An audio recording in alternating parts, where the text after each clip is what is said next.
It was 2 a.m. when I stirred slightly in my sleep, feeling the bed grow lighter beside me. The faint sound of rustling fabric and hurried footsteps didn't register as important in my sleepy haze. My husband, Jake, had always been restless at night, often getting up for a glass of water or a midnight snack. I paid no attention as he crept out of the room, assuming he'd be back in a few minutes like always. The next thing I knew, sunlight was streaming through the curtains, and I was reaching for my phone to check the time. As I unlocked the screen, my eyes widened in disbelief. There, staring back at me, was an alarming message from my bank. A total of $55,000 had been charged to my credit card overnight in Hawaii. My heart began to race as I scrolled through what seemed like an endless stream of purchase notifications, luxury hotel stays, fine dining experiences, high-end shopping sprees. Each swipe of my finger revealed another extravagant expense, and I felt my breath catch in my throat. Instinctively, I reached out to Jake's side of the bed, but my hand met only cold sheets. He wasn't there. I sat up quickly, calling out his name. No response. I stumbled out of bed, my legs shaky beneath me as I made my way through our modest Boston apartment. The living room was empty, the kitchen untouched. Jake's keys were missing from the hook by the door, and his favorite jacket was gone from the coat rack. Panic rose in my chest as the realization began to set in. I grabbed my phone again, my fingers trembling as I dialed Jake's number. It went straight to voicemail. I tried again. And again. Nothing but that automated voice telling me the person I was trying to reach was unavailable. I felt heat flood my face, not just from anger, but from the sheer audacity of it all. He had taken my card, vanished without an explanation, and was now spending thousands of my hard-earned money on some extravagant trip halfway across the world. Questions raced through my mind. Why Hawaii? Why now? And most importantly, why didn't he tell me? As I paced back and forth in our small living room, my eyes fell on the photos lining our bookshelf. Jake and I on our wedding day, both of us beaming at the camera, full of hope and promises. Another of us hiking in the White Mountains, his arm around my waist as we posed in front of a breathtaking vista. Had it all been a lie? 3 years of marriage, gone in the blink of an eye and the swipe of a credit card. I tried to rack my brain for any signs I might have missed.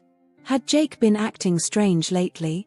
Sure, he'd been a bit distant, spending more time on his phone and less time talking to me about his day. But I chalked it up to stress at work. He'd been gunning for a promotion at the accounting firm where he worked. Now, I wondered if there had been something more sinister brewing beneath the surface. As the morning wore on, I found myself oscillating between fury and despair. One moment, I was ready to call the police and report him for theft.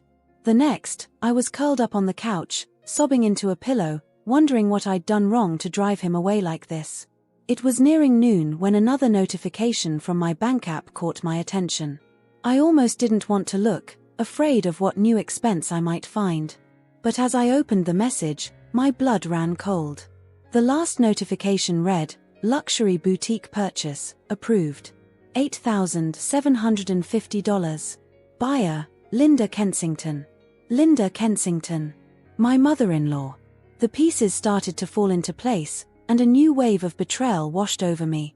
Linda had never approved of me, always thinking Jake could do better than a simple teacher from South Boston.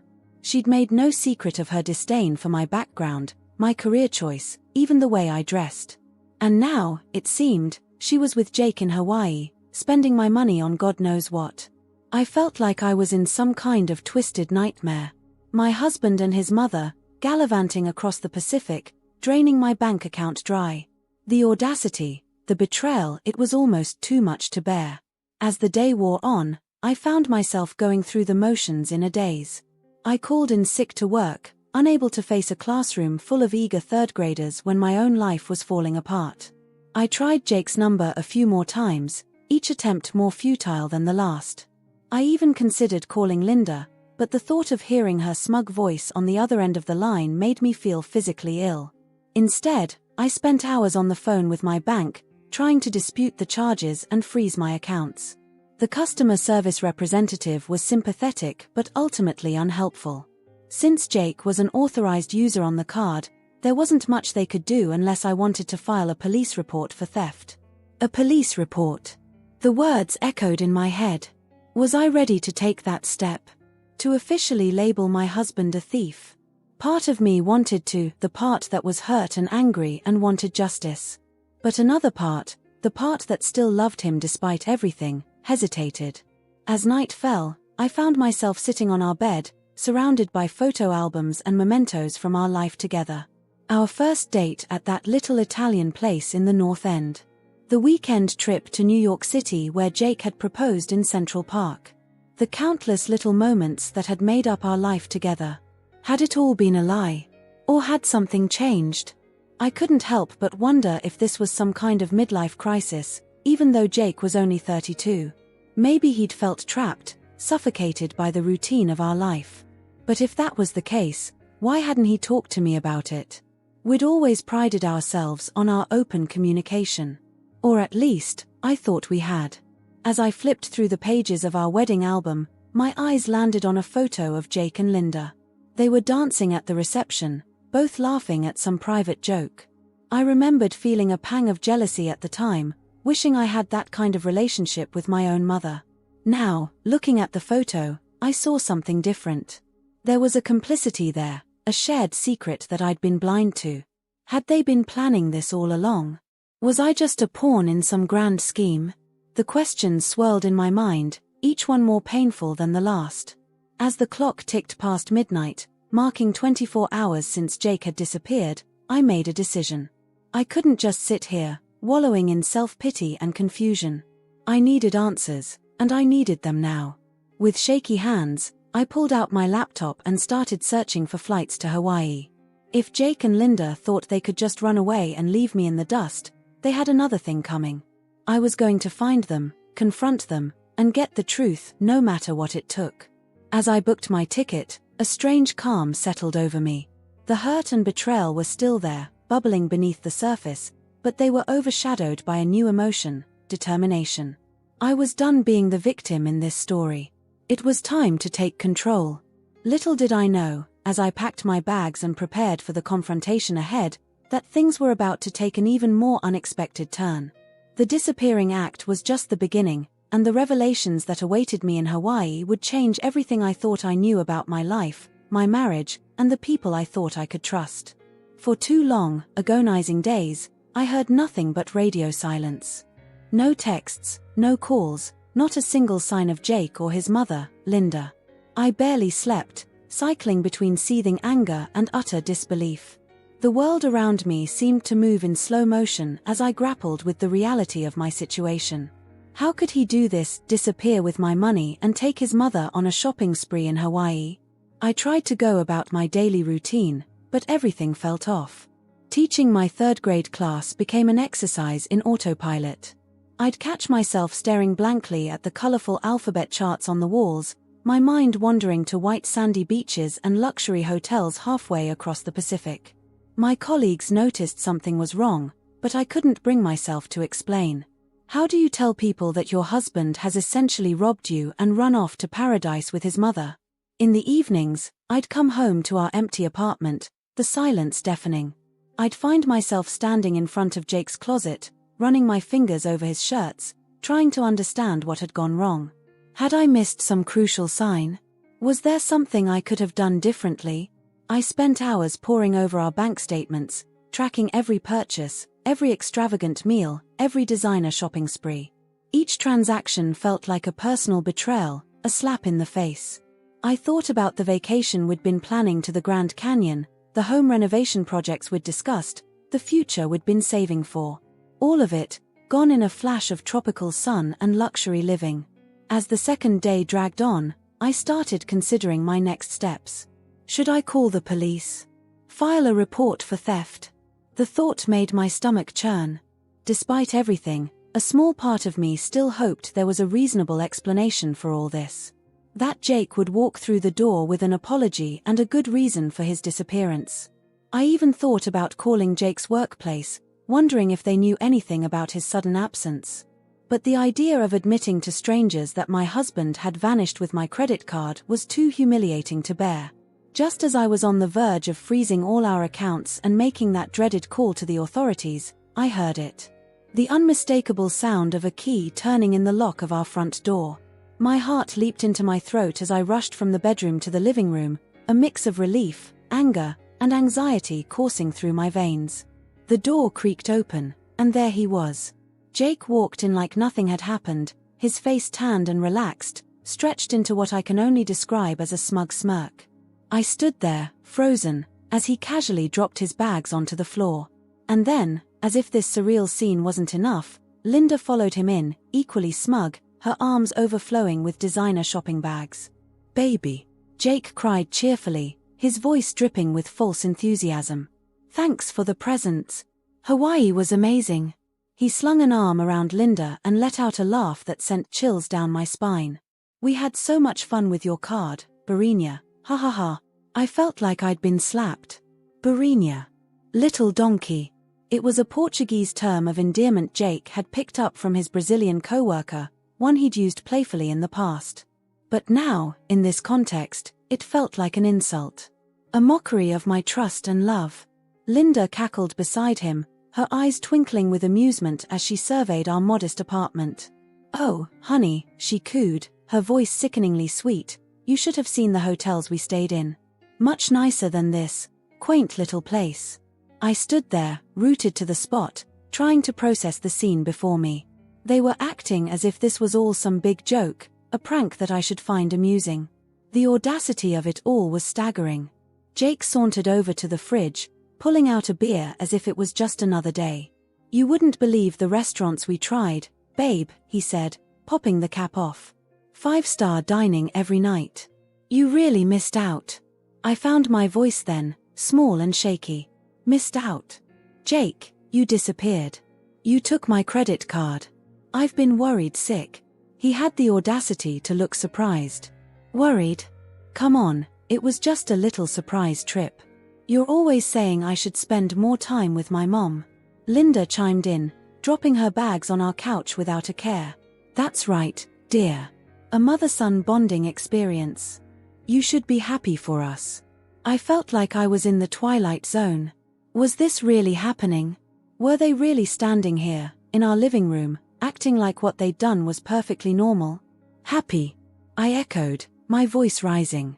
"You spent $55,000 of my money without my permission. How am I supposed to be happy about that?" Jake waved his hand dismissively. "Oh, don't be so uptight. It's just money. We'll pay it back, eventually." "Eventually?" I sputtered. "Jake, that was our savings. Our future." Linda rolled her eyes, pulling out a glittering necklace from one of her bags. "Oh, please. This is the future. Living a little. Enjoying life." She dangled the necklace in front of me. "See this? Tiffany & Company. Now that's an investment." I felt my anger rising, threatening to boil over. But beneath it, a plan was forming. A way to turn this situation on its head. I took a deep breath, forcing my face into a neutral expression. "You're right," I said slowly, watching their faces. "It is just money." Jake's eyebrows shot up in surprise. "Really? You're not mad?" I shrugged, trying to keep my voice casual. "Well, I was at first. But you know what? You're right.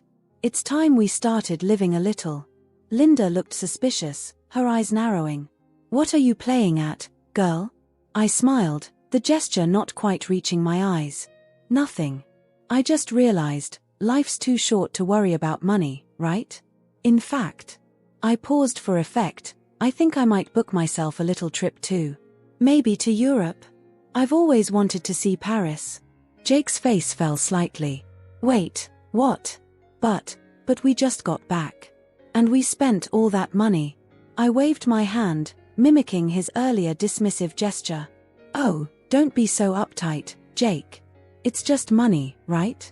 We'll figure it out, eventually." The room fell silent, tension thick in the air. Jake and Linda exchanged uneasy glances, clearly thrown off by my unexpected reaction.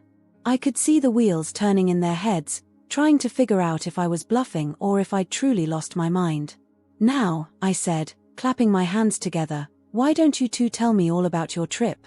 Don't leave out a single detail. I want to hear about every expensive meal, every luxury hotel, every shopping spree." As they hesitantly began to recount their lavish vacation, I listened with feigned interest, nodding and smiling at all the right moments. But inside, I was seething, my mind racing with plans for what I'd do next. Little did they know, their little Hawaiian adventure was about to backfire spectacularly. They thought they'd pulled one over on me, but I was done being the naive, trusting wife. It was time to show Jake and Linda exactly who they were dealing with. As the evening wore on, I played the perfect hostess, offering drinks and snacks, asking questions about their trip with seemingly genuine curiosity. I could see Jake and Linda growing more relaxed, more confident in their perceived victory. They regaled me with tales of sunset cruises, spa treatments, and gourmet dinners, each story more extravagant than the last. But with every word, every boastful anecdote, they were digging themselves deeper. They had no idea that while they were sipping cocktails on the beach, I'd been laying the groundwork for my own plan. A plan that would teach them the true cost of their actions. As the clock struck midnight, I yawned dramatically.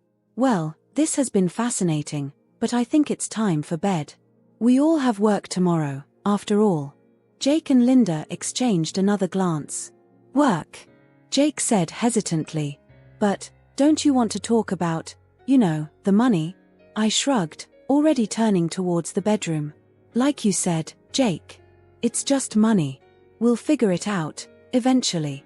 As I closed the bedroom door behind me, leaving them standing bewildered in the living room, I allowed myself a small, triumphant smile. They thought this was the end of the story. Little did they know, it was only the beginning. Tomorrow, Jake and Linda would learn that actions have consequences. And those consequences were about to hit them like a tidal wave. The next morning, I woke up early, my mind clear and focused. I could hear Jake snoring softly beside me, oblivious to the storm that was about to break. I slipped out of bed quietly, padding into the kitchen to start the coffee maker. The familiar aroma filled the apartment, a small comfort in the chaos of the past few days. As I sipped my coffee, I went over my plan one last time. Timing would be crucial. I needed Jake and Linda to be together when I dropped my bombshell. I didn't have to wait long. Within an hour, I heard movement from the guest room where Linda was staying, followed by the sound of the shower running. Jake stumbled out of our bedroom not long after, his hair tousled and eyes still heavy with sleep. He gave me an uneasy smile as he poured himself a cup of coffee. "Morning, babe," he mumbled, his voice thick with false cheer. "Sleep well?" I nodded, keeping my face neutral. Like a baby, I lied smoothly. "You?" He shrugged, avoiding my gaze. "Yeah, fine. Listen, about yesterday." I held up a hand, cutting him off. "Let's wait for your mother, shall we? I'm sure she'll want to be part of this conversation." Jake's brow furrowed in confusion, but he nodded, settling into one of the kitchen chairs. We sat in uncomfortable silence, the only sound the ticking of the clock on the wall and the distant hum of the shower. Finally, Linda emerged, her hair perfectly coiffed despite the early hour, wearing one of the new designer outfits she'd bought on her little shopping spree. She breezed into the kitchen, her eyes darting between Jake and me. "Good morning, all," she chirped, her voice dripping with false sweetness. "My, isn't this cozy?" I stood up, my heart pounding but my voice steady. "Now that we're all here, I think it's time we had a little chat about your trip." Jake shifted uncomfortably in his seat. "Look, honey, we know what we did was wrong. We shouldn't have taken your card without asking. But we'll pay you back, I promise." Linda nodded vigorously. "That's right, dear. No harm done in the end, right?" I forced a smile, stepping forward as if I wasn't trembling with rage inside. Tilting my head, I let the words spill delicately from my lips. "Are you sure you used my card?" "Ha ha." Jake and Linda's faces twisted in confusion. Their eyes darted between each other, a flicker of uncertainty passing between them. Linda let out an uneasy chuckle. "Ah, yeah? We used the black card in your purse, duh," she said dismissively, waving a manicured hand. I tapped my chin playfully, before stepping toward the kitchen counter where my purse sat today. I could feel their eyes on me as I rummaged through it, finally pulling out my credit card. My untouched, still present credit card. Jake's face drained of color within seconds. What? His voice cracked slightly as he rushed towards me, grabbing the card from my fingers in utter disbelief. Then whose card did we use? Linda staggered back, clutching onto one of her shopping bags as she, too, began to pale. I cocked my head, suppressing my grin. Oh, I might have an idea. The silence that followed was deafening. Jake stared at the card in his hand as if it might suddenly vanish, while Linda's eyes darted around the room, as if looking for an escape route. You see, I continued, my voice calm despite the adrenaline coursing through my veins. I had a feeling something like this might happen. Call it women's intuition, if you will. So, a few nights ago, I did a little switcheroo. Jake's head snapped up, his eyes wide with dawning horror. What do you mean, switcheroo? I smiled, the expression not quite reaching my eyes. Oh, it was simple really. I just switched the cards between my wallet and yours. The one you stole and used in Hawaii? That was yours all along, Jake. The color drained from Jake's face so quickly I thought he might faint. He fumbled for his phone, his hands shaking as he pulled up his banking app. I watched with a mixture of satisfaction and pity as his eyes widened in horror, scrolling through transaction after transaction. Linda, meanwhile, had gone from pale to an interesting shade of green. You mean, all those charges? Yep, I confirmed, unable to keep the smugness out of my voice. Every single penny came out of Jake's account. Not mine. Jake let out a strangled sound, somewhere between a gasp and a sob. No, this isn't possible, he shrieked. His hands shook as he scrolled through the devastating numbers. Panic set in visibly as the full impact of what they'd done hit him. Linda, too, grabbed her phone, her breath shallow as she checked her own accounts. I knew what she'd find, or rather, what she wouldn't find. No mysterious deposits, no sudden windfalls. Just the normal balance of a woman who'd just blown through thousands of dollars that weren't hers to spend. I couldn't help but feel a twinge of satisfaction as I watched their world crumble around them. Oh, I said sweetly, leaning against the doorframe, remember when you went on your little midnight mission a few nights ago, Jake? I tapped my temple. I was awake. I saw you take the card from my purse. That's when I knew I had to act. Jake's head snapped up, his eyes wild with a mixture of anger and desperation. You tricked us, he accused, his voice cracking. I raised an eyebrow.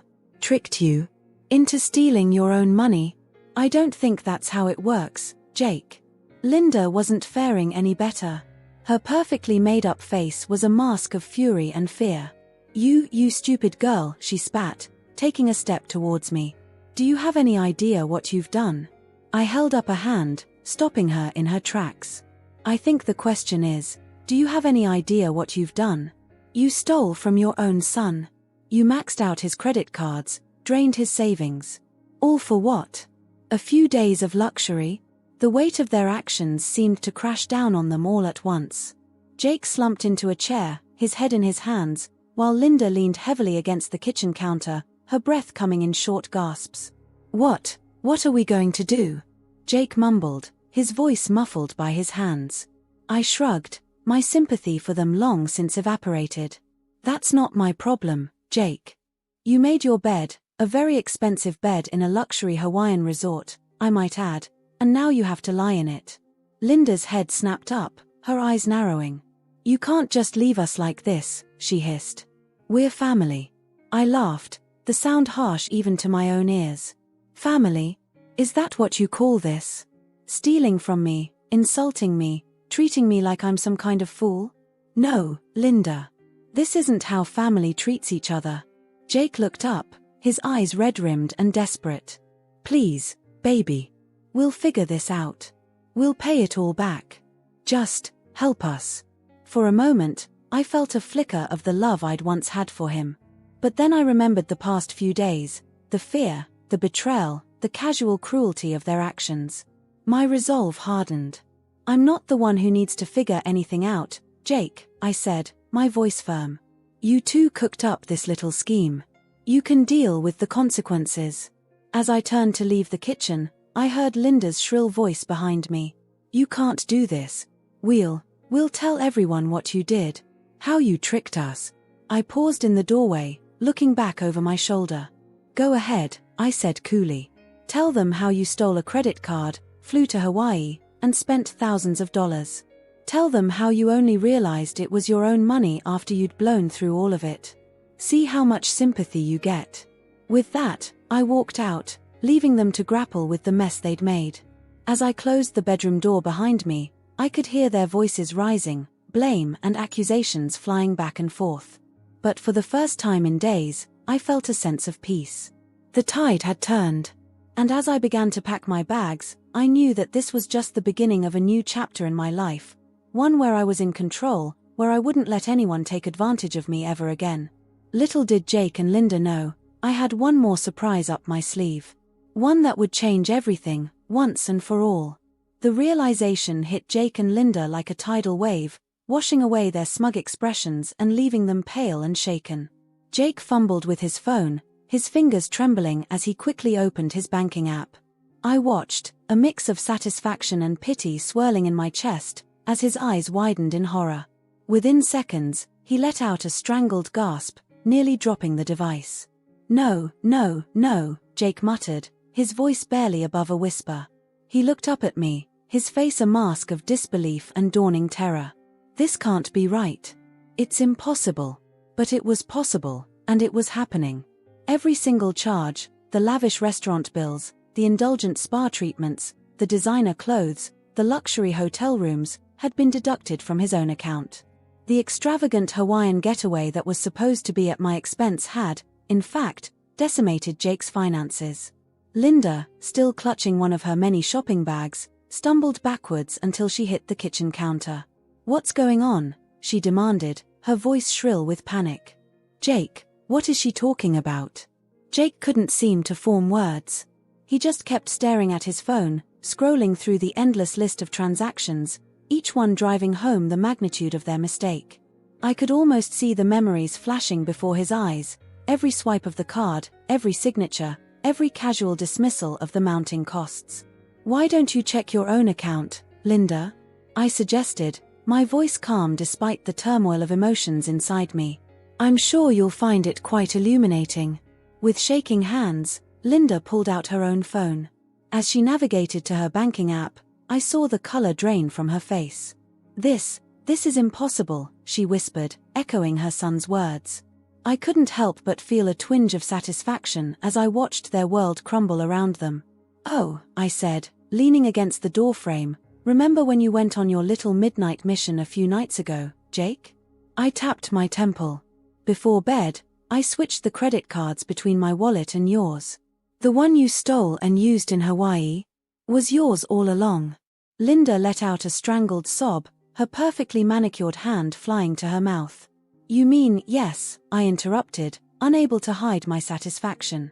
You two just burned through Jake's entire savings and maxed out his own account. Not mine. The silence that followed was deafening.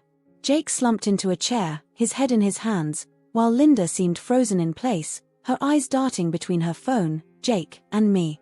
But how? Jake finally managed to choke out. How did you know? I sighed, moving to sit across from him at the kitchen table. I've known something was off for weeks, Jake.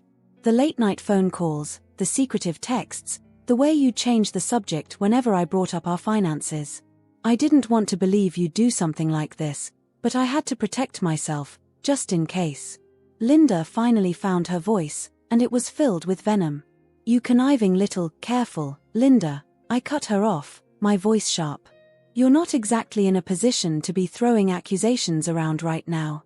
Jake looked up, his eyes red-rimmed and desperate. We'll fix this, he said, his voice cracking. We'll return everything. Get refunds. It'll be fine. I couldn't help but laugh, the sound hollow and bitter. Return everything? Jake, you can't return a week's worth of gourmet meals. Or spa treatments. Or the cost of that luxury suite. The reality of their situation seemed to hit them anew. Linda sank into the chair next to Jake, her designer shopping bags forgotten on the floor. What are we going to do? She whispered, more to herself than to us. I stood up, smoothing down my shirt. "That's not my problem," I said, my voice steady. "You two cooked up this scheme. You can deal with the consequences." Jake's head snapped up, his eyes wild. "You can't just leave us like this," he cried. We're family." The word hit me like a physical blow. Family. Is that what they called this? This betrayal, this casual cruelty? "Family doesn't steal from each other, Jake," I said, my voice low and controlled. "Family doesn't lie and sneak around behind each other's backs. Family doesn't treat each other like fools." Linda stood up suddenly, her chair scraping loudly against the kitchen floor. "This is all your fault," she shrieked, pointing a trembling finger at me. If I hadn't switched those cards," I interrupted, "you would have stolen thousands of dollars from me. How exactly am I the villain in this scenario, Linda?" She faltered, her mouth opening and closing like a fish out of water. Jake just sat there, staring blankly at his phone, as if willing the numbers on the screen to change. I took a deep breath, trying to center myself. "Look," I said, my voice softer now. "What you did, it's not okay. It's not something I can just forgive and forget. But I'm not heartless. I'll give you some time to figure things out." Jake looked up, a glimmer of hope in his eyes. "You'll help us?" I shook my head. "No, Jake. I won't help you fix this. But I won't kick you out on the street either. You have 1 month to figure out your next steps. After that..." I trailed off, leaving the implication hanging in the air. Linda's face contorted with rage.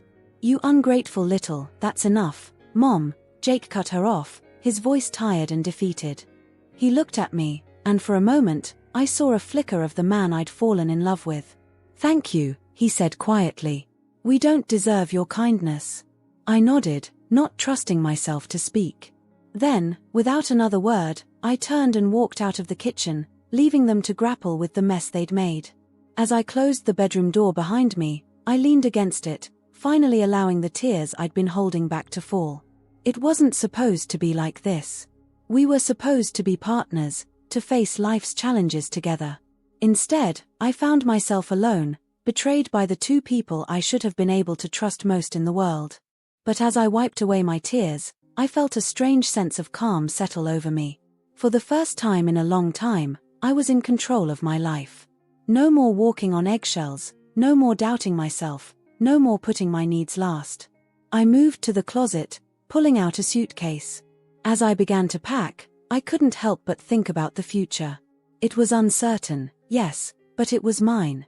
No more lies, no more manipulation, no more living under Linda's judgmental gaze. As I folded my clothes and placed them carefully in the suitcase, I heard raised voices from the kitchen. Jake and Linda, no doubt arguing over who was more to blame for their current predicament. I tuned them out, focusing instead on the task at hand. With each item I packed, I felt lighter. The wedding photo on the nightstand caught my eye, and I paused, picking it up. We looked so happy, so full of hope for the future. I traced Jake's face with my finger, remembering the man I thought he was.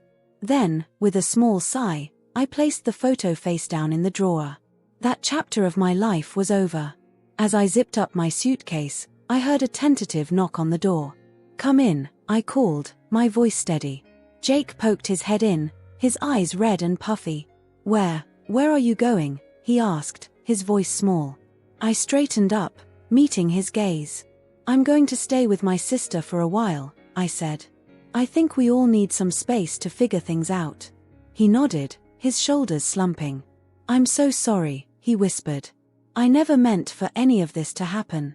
I looked at him, really looked at him, for what felt like the first time in years. "I know," I said softly. "But it did happen, Jake. And we can't go back." He nodded again, seemingly at a loss for words. As I picked up my suitcase and moved towards the door, he stepped aside, giving me space. In the living room, Linda sat on the couch, her head in her hands. She looked up as I entered, her makeup smeared and her eyes puffy. For a moment, I thought she might apologize, might try to make amends. Instead, she just watched silently as I made my way to the front door. With my hand on the doorknob, I turned back to face them one last time. I meant what I said, I told them. You have a month to figure things out. After that, well, we'll cross that bridge when we come to it. And with that, I walked out, closing the door firmly behind me. As I made my way down the apartment building's stairs, I felt a weight lift from my shoulders. The future was uncertain, yes, but for the first time in a long time, it was mine to shape. Little did Jake and Linda know, I had one more surprise waiting for them. One that would change everything, once and for all. But that was a revelation for another day. The moment of stunned silence that followed my revelation was short-lived. Jake's face, which had been a mask of disbelief, suddenly contorted with rage. His eyes, usually a warm brown, now blazed with fury as he whipped around to glare at me. The coffee mug he'd been holding crashed to the floor, shattering into 100 pieces and spilling dark liquid across the kitchen tiles. "You did this on purpose," he bellowed, his voice echoing off the walls of our small apartment. His hands were clenched into fists at his sides, knuckles white with tension. I took an involuntary step back, startled by the intensity of his outburst. But I steeled myself, refusing to be intimidated. I merely shrugged, arching a brow. "Did what? Let you steal your own money?" My calm response seemed to infuriate him even more. Jake's face flushed a deep red, a vein pulsing visibly at his temple. You tricked us," he sputtered, gesturing wildly between himself and Linda. "You switched the cards knowing we'd take it. How could you do this to me? To us?" Linda wasn't faring any better. Her perfectly coiffed hair was coming undone as she ran her hands through it in distress. "You stupid, spiteful girl," she spat, stomping toward me. Her designer heels clicked aggressively against the floor, punctuating each word. "Do you have any idea what you've done?" I held up a hand, stopping her advance. I said, my voice steady despite the adrenaline coursing through my veins. "You should probably focus on your own mess. Your son no longer has a penny to his name."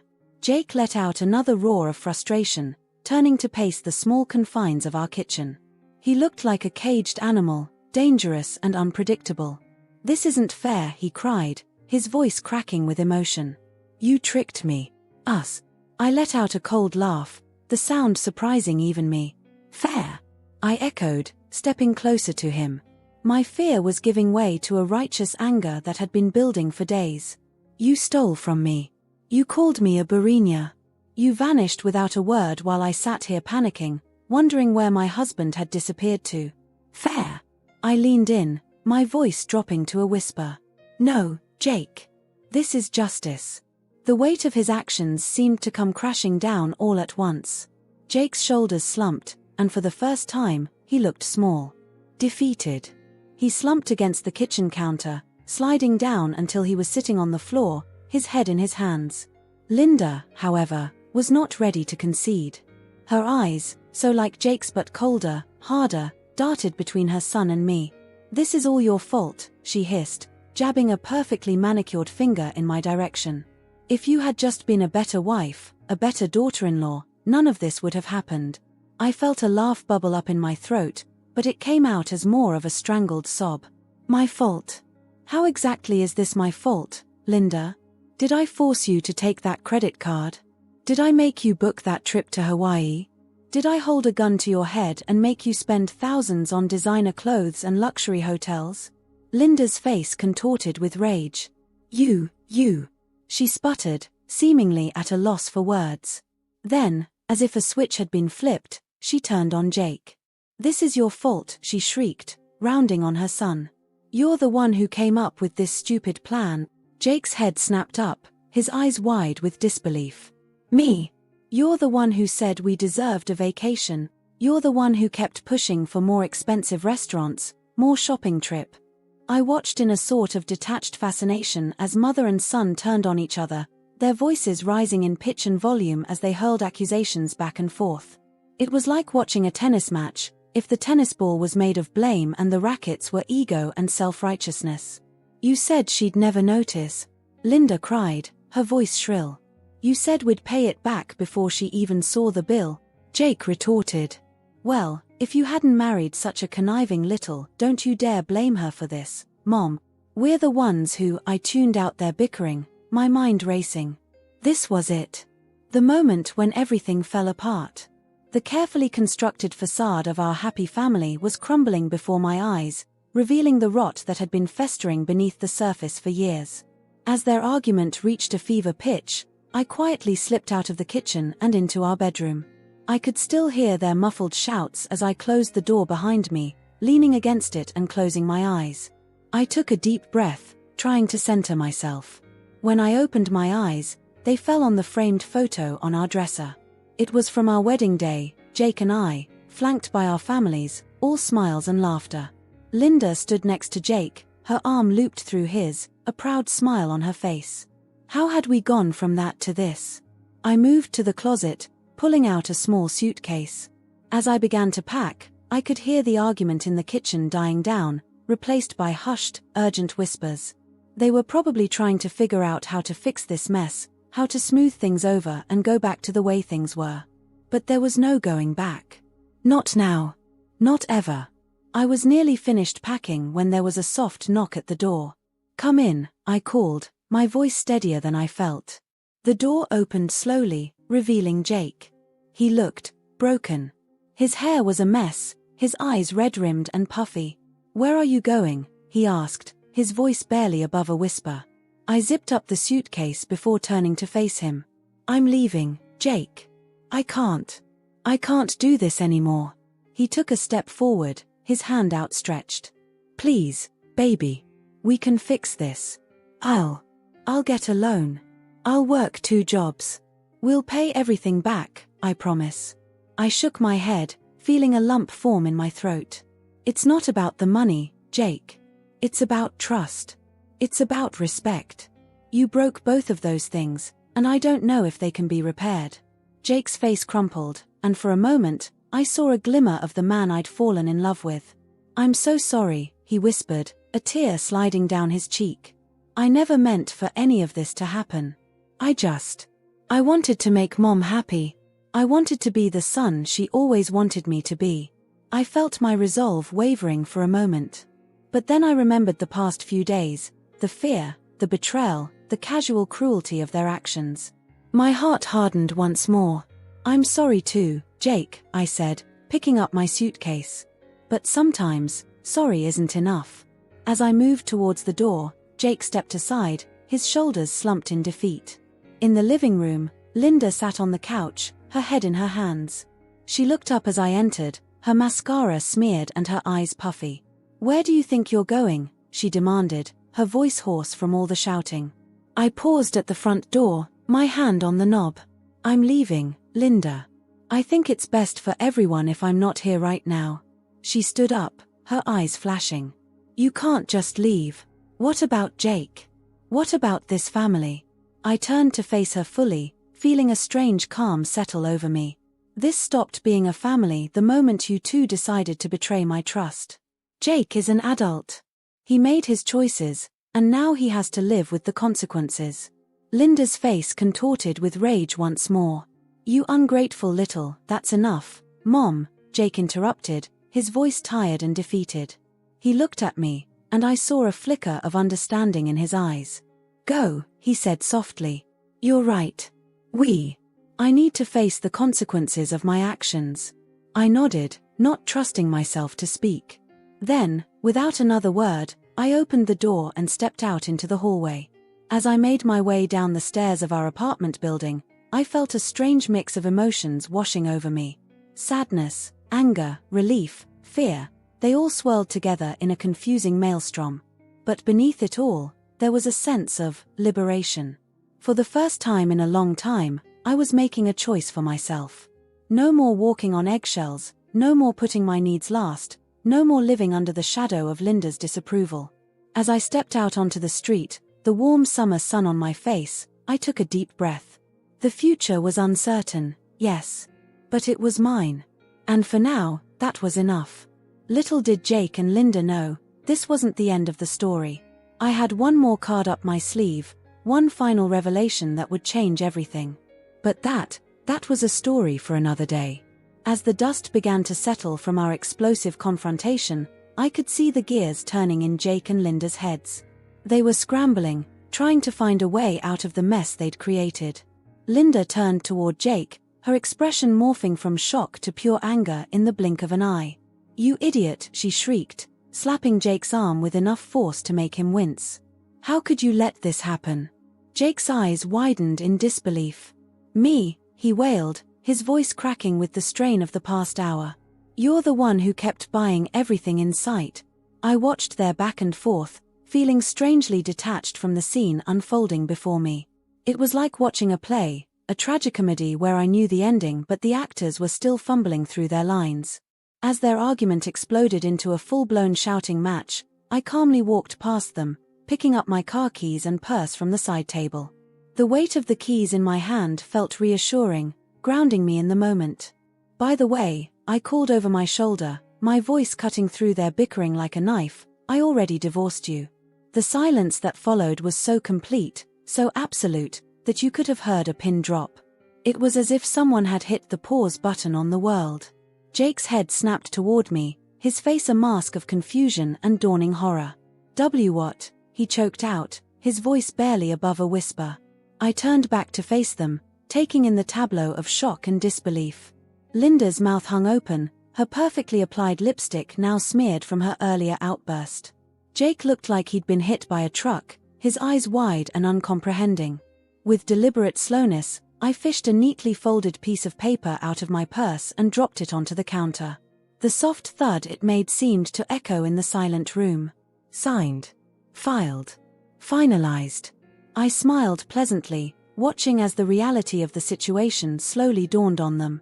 I had a feeling something like this would happen, so I got everything in order a few weeks ago. Your little theft just gave me the perfect excuse to file it. Jake stumbled forward, snatching the paper from the counter with trembling hands.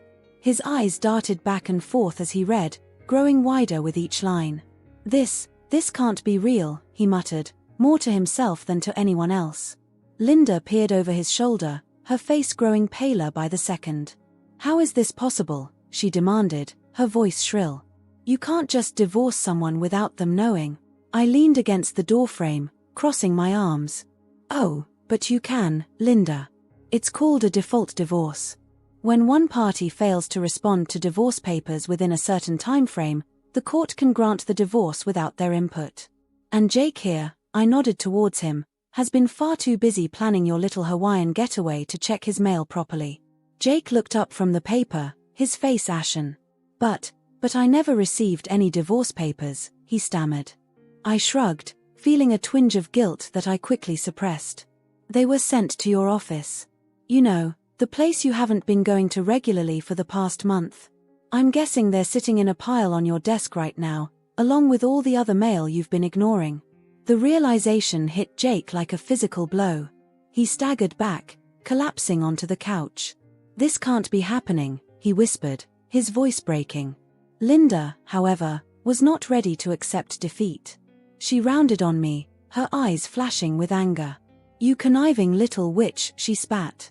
"You planned this all along, didn't you? Tricking us with the credit card, now this? You'll never get away with it." I met her gaze steadily, refusing to be intimidated. "Get away with what, exactly?" "Protecting myself from theft. Ending a marriage that was clearly broken. Please, Linda, enlighten me on what crime I've committed here." She faltered, her righteous anger deflating in the face of my calm logic. But the money," she sputtered. "You can't just leave Jake in debt like this." I raised an eyebrow. "Actually, I can. You see, that's the beauty of this situation. The debt is in Jake's name. The purchases were made after the divorce was finalized. Legally, I'm not responsible for a single cent." Jake looked up at this, his face a mixture of despair and dawning comprehension. "You knew," he said softly. "You knew we'd take the card, that's why you switched them. You set us up." I felt a pang of something. Regret. Sadness. I wasn't sure. "No, Jake. I protected myself. There's a difference. I hoped I was wrong, that you wouldn't actually go through with stealing from me. But I had to be prepared, just in case." Linda, never one to give up easily, tried one last tactic. "We'll fight this," she declared, her chin jutting out defiantly. "We'll get lawyers involved. You can't just walk away from this marriage with everything. I couldn't help but laugh, the sound hollow and bitter. Everything? Linda, look around you. This apartment. It's rented. The furniture. Most of it came from my family. The savings that you two just blew through in Hawaii. That was Jake's, not mine. I moved to the bookshelf, running my fingers along the spines of the books. My grandmother's recipes, my great-aunt's quilt, my father's old watch, these are the things that matter to me. And they're coming with me. Jake stood up suddenly, his face a storm of emotions. You can't do this, he said, his voice low and desperate. We can fix this. We can start over. Please, just give me another chance. For a moment, I felt my resolve waver. This was Jake, the man I had loved, the man I had planned to spend my life with. But then I remembered the betrayal, the lies, the casual cruelty of the past few days. My heart hardened once more. I'm sorry, Jake, I said, and I was surprised to find that I meant it. But sometimes, trust, once broken, can't be repaired. You made your choice when you took that credit card. Now, I'm making mine. I turned towards the door, breathing in the sweet taste of freedom. I took one last glance at the disgraceful, dumbfounded duo I was leaving behind and allowed myself a small, satisfied smirk.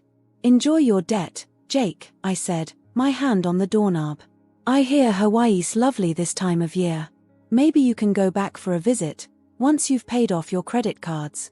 And with that, without another word, I walked out. The soft click of the door closing behind me felt like the period at the end of a very long, complicated sentence. As I made my way down the stairs of our apartment building, Jake's apartment building now, I felt a whirlwind of emotions. There was sadness, of course. The end of a marriage, even one as broken as ours had become, was always a tragedy. There was fear too, fear of the unknown future stretching out before me. But overwhelmingly, there was relief. Relief and a sense of exhilaration I hadn't felt in years. For the first time in a long time, I was free.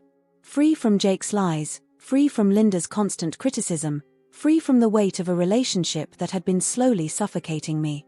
As I stepped out onto the street, the warm summer sun on my face, I took a deep breath. The air smelled different somehow, fresher, full of possibility. I had no idea what the future held, but for the first time in a long time, I was excited to find out. I hailed a cab, giving the driver my sister's address. As we pulled away from the curb, I allowed myself one last look at the building that had been my home for the past 3 years. I could almost imagine Jake and Linda up there, still reeling from the bombshell I'd dropped. Part of me felt guilty for the deception, for the elaborate plan I'd put into motion. But a larger part, the part that had been silenced and suppressed for too long, felt vindicated.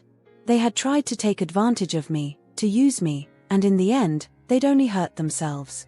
As the cab merged into traffic, I leaned back in the seat and closed my eyes. There would be challenges ahead, I knew. Divorce was never easy, and I had no doubt that Jake and Linda would try to fight it once the initial shock wore off. But for now, in this moment, I felt stronger than I had in years. I opened my eyes, watching the familiar streets of Boston roll by. Each block we traveled felt like another step towards my new life, a life where I called the shots, where I didn't have to constantly look over my shoulder or doubt my own worth. A small smile played on my lips as I thought about the journey ahead. It wouldn't be easy, but then again, nothing worth having ever is. And as for Jake and Linda, well, they had made their bed a very expensive bed in a luxury Hawaiian resort, I might add, and now they had to lie in it. The final blow had been delivered, and I had emerged victorious. It was time to start the next chapter of my life, on my own terms. And I couldn't wait to see what it would bring.